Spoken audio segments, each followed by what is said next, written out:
Welcome to the Tech Egg. Don't get scrambled. Enjoy the video. In this video, I will show you how to make delicious banana bread using an easy method. First, let's prepare our wet ingredients. Begin by mashing 3 very ripe bananas in a large bowl until they are smooth.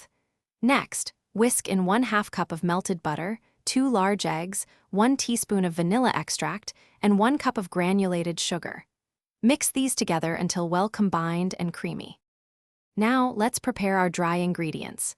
In a separate, medium-sized bowl, combine 1 1/2 cups of all-purpose flour. Then, add 1 teaspoon of baking soda and 1/4 teaspoon of salt. Whisk these dry ingredients together thoroughly. This step ensures that the leavening agents and salt are evenly distributed throughout the flour, which is key for a consistent texture. With your wet and dry ingredients ready, it's time to combine them.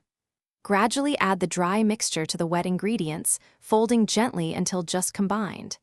Be careful not to overmix the batter. A few lumps are perfectly fine and will help keep your banana bread tender. Finally, pour the batter into a greased 9 by 5 inch loaf pan, ready for baking.